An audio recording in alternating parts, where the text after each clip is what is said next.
All right, guys, so we're gonna do a honest impression review on these two KO swapped bikes, controller and motor. They're both set up completely different. This is my bike. I do fast trail riding, track riding. This is Mr. Business's bike. He does pretty much a lot of street riding and light trail riding. He likes to do a lot of wheelies and stuff like that. So the tune file is completely different.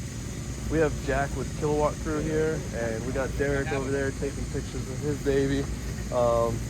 We're gonna have them ride. They've already ridden my bike, but not the other bike yet. So we could kind of see what they think about the KO setup and everything like that. And these riders are very good riders. We raced with Jack in California and he kicked our ass. He got first place, I got second, Justin got third. And Derek's always kicking our ass at EJM race events. Follow? Sure. Right. Yep. Go for it.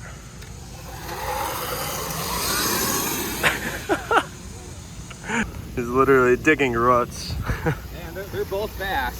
That other one definitely has the edge. Look at this right here. Yeah, that's what I was just videoing. You literally dug a rut already, just one pass through. I didn't forward all the way. All right, let's see it. Now, let's see it again. I'll go right after you and see how much I keep up.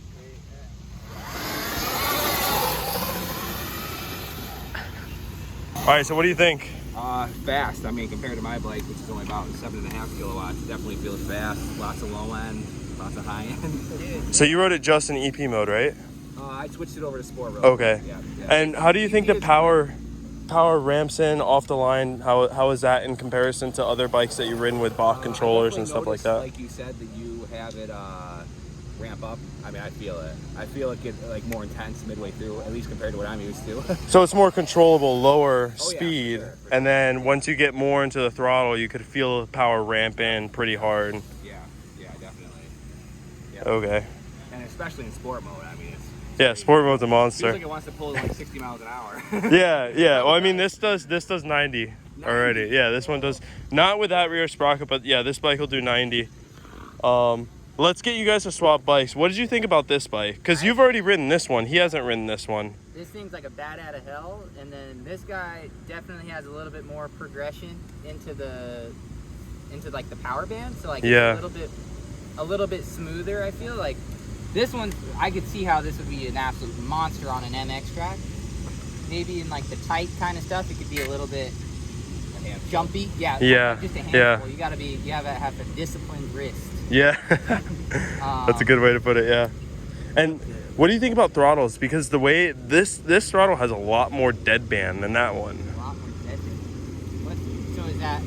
Like you have to roll onto the throttle more for it to actually start going versus this one. I kind of like it having that little bit of deadband because when you're like ripping down a trail, you can accidentally blip the throttle that and little play, maybe having it be dead, and then have it boom like there. Yeah. Is almost nice. It's one of those things where you're like, oh, I don't want that dead play, but once it's gone, you're like, it's kind of nice. Yeah. So this is literally the best thing about these setups is you can have the same setup and have it configured like a gajillion different ways. So two of the same setups and they feel completely different. All right, Derek, impressions versus a Bach controlled bike. And this is not competition with Bach controlled bikes at all. Just an honest review between a Bach controlled bike and the KO setup, just because a lot of people are doubting KO because it is relatively new. Well, I don't doubt it anymore. It's fast. I mean, it feels every bit as fast. It looks like the tunability is better. What do you think about tunability, being that both of these bikes feel completely different? Like, oh yeah. Do you see all the different settings for each percentage and all that? Like each, it looks great. It looks like you can tune it to any type of, profile you want. So impressed. I'll probably get one for myself. Yeah. Awesome. All right, so right now I'm just tweaking some of the settings just to make the bike feel more like how he likes it, because I'm actually letting Jack ride my bike because he decided to come on a stock Sur-Ron and I was like, we're not gonna let that happen. So how do you like it? Oh man, that's a way better, and you can even just put a little bit more power. A little more? Yeah. So the actual tune didn't change. I just limited power going to EP mode. That's all I did. And then the deadband, I just changed the throttle voltage. Yeah. So now you have more twists that you have to give before it actually starts. That's so rad. And just a sneak peek, we got our prized possession piece here that you're never gonna break. It's a little overkill right now, probably gonna thin it out a little bit just because it's on the beefy side.